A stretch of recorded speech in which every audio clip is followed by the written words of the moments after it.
शिवसेना के सांसद क्या धमकाते हैं, ऐसा आरोप अमरावती के सांसद नवनीत राणा ने लगाया है। हमारे साथ खुद बातचीत करने के लिए मौजूद हैं। जिस तरीके से आपने संसद की लॉबी के अंदर उनके धमकाने का आरोप लगाया, चिट्ठी लिखा लोकसभा स्पीकर का, सिलसिलेवार तरीके से आज तक को बताइए कि किस तरीके से वहां पहुंचे और आप को धमकाने की कोशिश की उन्होंने। सर, कल जो सिचुएशन थी अर्जुन इशू पे, हम जब महाराष्ट्र के घड़ामुड़ी जो पिछले बहुत दिनों से हो रहा है, सचिन वाजे, परमवीर सिंह, पत्र 100 करोड़ की खंडनी वसूली, फिर अंबानी के घर के बाहर जो जेलेटिन स्टिक मिलना, ये सब चीज़ों को एकत्रित करके कल हमारे अर्जुन इश्यूज़ पे महाराष्ट्र के कई एमपीज़ ने वो प्रश्न उठाए और उसके बाद जब आखिरी में मेरा क्वेश्चन आया और मैंने जब ये चीज़ों पे बात की तो मैंने यही बात की, स्पष्टीकरण दी कि सचिन वाजे किसका व्यक्ति है, 17 सालों से वो किन के लिए काम कर रहे हैं, किन के घर पे रहकर वो पूरी महाराष्ट्र की वसूली करते हैं। जब ये चीज़ बोली तो मैंने इसमें ये मांग की हमारे देश के गृह मंत्री साहब को कि इसकी एनआईए के द्वारा पूरी जांच जीरो से लेके ऊपर तक ये जांच एनआईए के अंडर में आनी चाहिए। और ये मांग करी जब जैसे मैंने, तो उनको अंदर से कुछ आग लग गई और आग लगने के बाद वो एकदम चिलचिलाहट उठे और उसके बाद जैसे वो वॉकआउट करते हुए बाहर निकल रहे थे तो उन्होंने मुझे जाते जाते 2 सेकंड का फ्रैक्शन ऑफ सेकेंड ही टुक और उतने में ही उन्होंने कहा कि अब तुम्हारी बारी है, तुम्हें जेल के पीछे डालेंगे, अब तुम्हारा नंबर है। ये एग्जैक्ट वर्ड अरविंद सावंत जी के कल थे और बोल के वो निकल गए। तो मुझे 2 सेकंड के लिए ये लगा कि इन्होंने क्या कहा, जो मैंने सुना वही कहा कि क्या कहा। तो मैंने टर्न करके मेरे कॉलीग को पूछा कि आपने सुना क्या कहा उन्होंने, तो ही रिप्लाइड, उन्होंने मुझे रिप्लाई किया, यस नवनीत मैंने सुना उन्होंने कहा क्या। मैंने क्या कहा उन्होंने कहा कि तुम्हें जेल के पीछे डालेंगे। This was the exact word मेरे कॉलीग ने पीछे से मुझे बताया और जो मैंने सुना। तो मुझे लगता है कि बाहर मुझे धमकियाँ मिलना, लेटर हैड पे चेहरे पे एसिड डाल देंगे, कहीं घूमने के लायक का नहीं छोड़ेंगे, कहीं घूमने नहीं देंगे, तुम लायक के नहीं हो कि उद्धव ठाकरे के बारे में कुछ बोलें। आदरणीय बाला साहब ठाकरे के बारे में हम आदर रखते हैं, रिस्पेक्ट रखते हैं। पूरी महाराष्ट्र नहीं, पूरी देश भर में बाला साहब ठाकरे को मानने वाले लोग हैं। जब तक वो थे तब तक महिलाओं का रिस्पेक्ट, आदर उस जगह से होता रहा है। लेकिन अरविंद सावंत का ये कहना है कि महिलाओं का आदर वो लोग भी करते हैं और वो भी करते हैं। जो भी आपने आरोप लगाए हैं वो आरोप गलत हैं। टीवी पर आने के लिए इस तरीके से वो हमेशा करती रहती हैं और उद्धव ठाकरे पर हमेशा आरोप लगाती। आपने खुद ही उनके मुंह से सुन लिया कि मैं उद्धव ठाकरे के ऊपर हमेशा आरोप लगाती रहती हूँ, ऐसे अरविंद सावंत बोलते हैं। मुझे टीवी में आने की कोई ज़रूरत नहीं है सर। 12 वर्ष टीवी पे ही रही हूँ मैं। 12 वर्ष ऐसे क्षेत्र में काम किया है जहाँ पे बड़े स्क्रीन पे मैं आती रही हूँ।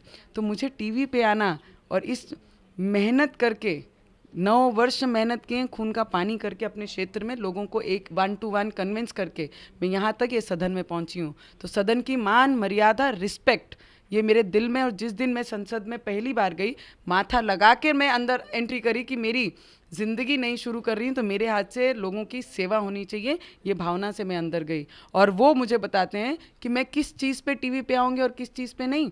उन्होंने अपनी खुद एक इंटरव्यू में कहा है कि नवनीत राणा जब उद्धव ठाकरे के बारे में बोलती हैं तो उनकी बॉडी लैंग्वेज अच्छी नहीं रहती है।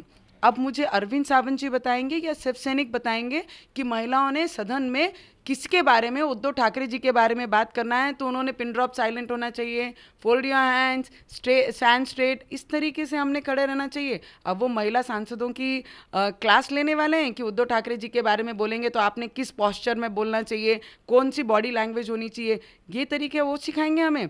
Nobody is got right sir to talk about body postures और बॉडी लैंग्वेज।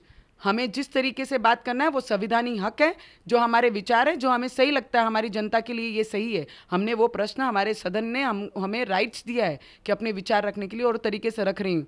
और उसके बीच हाउस के अंदर अगर कोई आपको आके धमका के जाता है, अगर उनको लगता है कि मेरा कोई गलत है तो मुझे डाले ना जेल के पीछे। सिर्फ उद्धव ठाकरे जी के बारे में विरोध में बात कर रही हूँ करके वो मुझे जेल के पीछे डालेंगे। अब आगे का एक्शन क्या होगा आपका? क्या एफआईआर आप दर्ज कराएंगी? आगे क्या? मैं एफआईआर भी दर्ज करूंगी। ओम बिरला जी के चेयरपर्सन को कल ही मैंने अपना पत्र लिख के दिया है। और एक चैनल में जब एक पत्रकार ने नाम पूछा कौन आपके कॉलीग थे, उनका नाम बताते हुए उन्होंने, न्यूज़ चैनल ने उनको फ़ोन करके कंफर्म किया whether this happen in the house, ये हुआ क्या, हाउस के अंदर, तो उन्होंने शब्दों में कहा कि yes, this is what happen, what Navneet ji saying.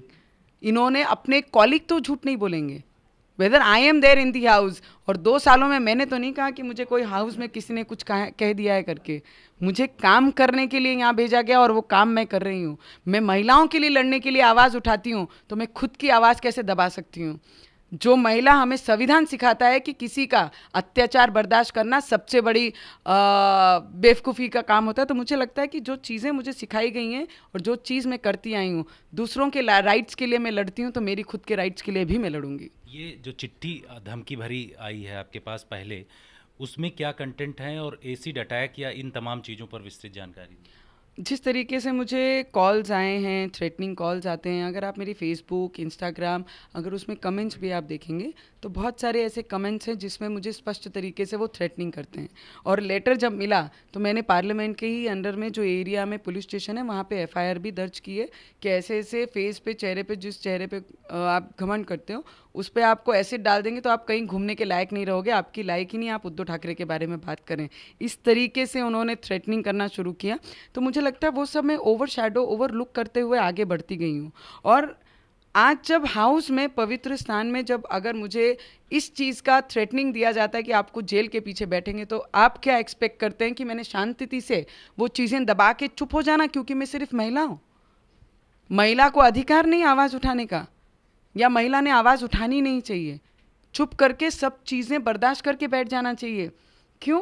क्योंकि वो पुरुष हैं, वो सीनियर हैं, बड़ी पार्टी को बिलोंग करते हैं, और मैं अपक्ष हूँ इसलिए मैंने चुप रहना चाहिए, इंडिपेंडेंट हूँ इसलिए चुप रहना चाहिए। एक अंतिम सवाल छोटा सा, गृह मंत्री अमित शाह को क्या आप चिट्ठी लिखेंगे अपनी सुरक्षा को लेकर के? मुझे लगता है कि जो भी चीज़ें, मैं ओम बिरला जी से भी डिस्कशन करूंगी, पुलिस स्टेशन में कंप्लेन करूंगी, और उसके बाद कई महत्व के जो लीडर्स हैं उनके साथ बैठ के ये चर्चा करूंगी कि ऐसे ऐसे हुआ है, अब आगे मुझे क्या करना चाहिए। पर पुलिस स्टेशन और बिरला जी जिस हाउस में हुआ है, जो हाउस के सबसे सब कुछ है, ऐसे चेयरपर्सन को भी मैंने कंप्लेन दी है। आगे जैसा होगा वैसे वैसे हम करेंगे।